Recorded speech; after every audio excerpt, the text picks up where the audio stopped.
The Analects of Confucius, translated into English by William Jennings. Introduction. The strangest figure that meets us in the annals of Oriental thought is that of Confucius. To the popular mind he is the founder of a religion, and yet he has nothing in common with the great religious teachers of the East. We think of Siddhartha, the founder of Buddhism, as the very impersonation of romantic asceticism, enthusiastic self-sacrifice, and faith in the things that are invisible. Zoroaster is the friend of God, talking face to face with the Almighty, and drinking wisdom and knowledge from the lips of omniscience. Mohammed is represented as snatched up into heaven, where he receives the divine communication which he is bidden to propagate with fire and sword throughout the world. These great teachers lived in an atmosphere of the supernatural. They spoke with the authority of inspired prophets. They brought the unseen world close to the minds of their disciples. They spoke positively of immortality, of reward or punishment beyond the grave. The present life they despised, the future was to them everything in its promised satisfaction. The teachings of Confucius were of a very different sort. Throughout his whole writings he has not even mentioned the name of God. He declined to discuss the question of immortality. When he was asked about spiritual beings, he remarked, "If we cannot even know men, how can we know spirits?" Yet this was the man the impress of whose teaching has formed the national character of 500 millions of people. A temple to Confucius stands to this day in every town and village of China. His precepts are committed to memory by every child from the tenderest age, and each year at the Royal University of Peking the emperor holds a festival in honor of the illustrious teacher. The influence of Confucius springs, first of all, from the narrowness and definiteness of his doctrine. He was no transcendentalist, and never meddled with supramundane things. His teaching was of the earth, earthy. It dealt entirely with the common relations of life, and the golden rule he must necessarily have stumbled upon as the most obvious canon of his system. He strikes us as being the great Stoic of the East, for he believed that virtue was based on knowledge of a man's own heart, and knowledge of humankind. There is a pathetic resemblance between the accounts given of the death of Confucius and the death of Zeno. Both died almost without warning in dreary hopelessness, without the ministrations of either love or religion. This may be a mere coincidence, but the lives and teachings of both men must have led them to look with indifference upon such an end. For Confucius in his teaching treated only of man's life on earth, and seems to have had no ideas with regard to the human lot after death. If he had any ideas, he preserved an inscrutable silence about them. As a moralist, he prescribed the duties of the king and of the father, and advocated the cultivation by the individual man of that rest or apathy of mind, which resembles so much the disposition aimed at by the Greek and Roman Stoic.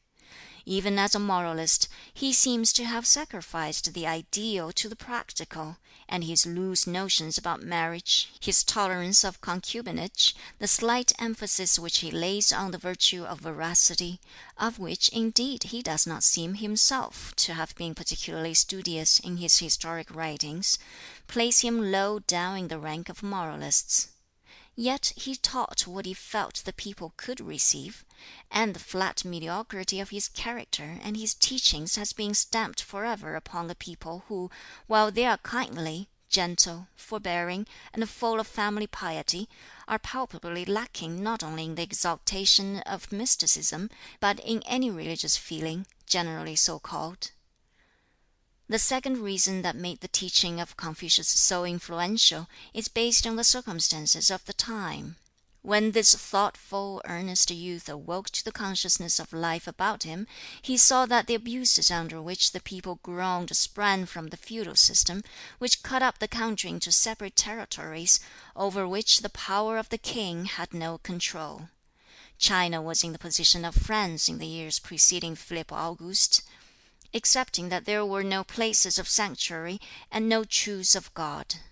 The great doctrine of Confucius was the unlimited despotism of the emperor, and his moral precepts were intended to teach the emperor how to use his power aright. But the emperor was only typical of all those in authority, the feudal duke, the judge on the bench, and the father of the family. Each could discharge his duties aright only by submitting to the moral discipline which Confucius prescribed. A vital element in this system is its conservatism, its adherence to the imperial idea. As James I said, "No bishop, no king," so the imperialists of China have found in Confucianism the strongest basis for the throne, and have supported its dissemination accordingly. The Analects of Confucius contain the gist of his teachings, and is worthy of study. We find in this work most of the precepts which his disciples have preserved and recorded. They form a code remarkable for simplicity, even crudity, and we are compelled to admire the force of character, the practical sagacity, the insight into the needs of the hour, which enabled Confucius, without claiming any divine sanction, to impose this system upon his countrymen. The name Confucius is only the Latinized form of two words which mean Master K'ung. He was born 551 B.C., his father being governor of Shandong. He was married at 19, and seems to have occupied some minor position under the government. In his 24th year he entered upon the 3 years' mourning for the death of his mother.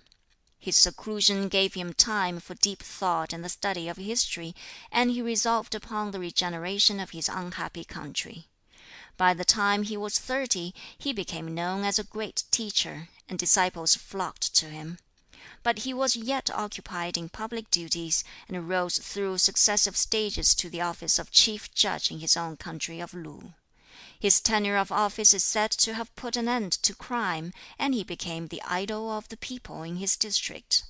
The jealousy of the feudal lords was roused by his fame as a moral teacher and a blameless judge.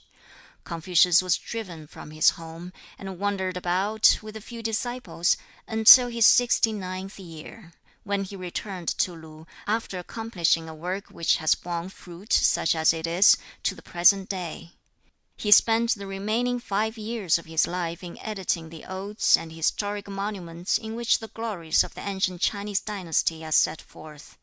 He died in his 73rd year, 478 B.C. There can be no doubt that the success of Confucius has been singularly great, owing especially to the narrow scope of his scheme, which has become crystallized in the habits, usages, and customs of the people. Especially has it been instrumental in consolidating the empire, and in strengthening the power of the monarch, who, as he every year burns incense in the red-walled temple at Peking, utters sincerely the invocation, "Great art thou, O perfect sage! Thy virtue is full, thy doctrine complete. Among mortal men there has not been thine equal. All kings honor thee. Thy statutes and laws have come gloriously down. Thou art the pattern in this imperial school. Reverently have the sacrificial vessels been set out. Full of awe, we sound our drums and bells." E.W.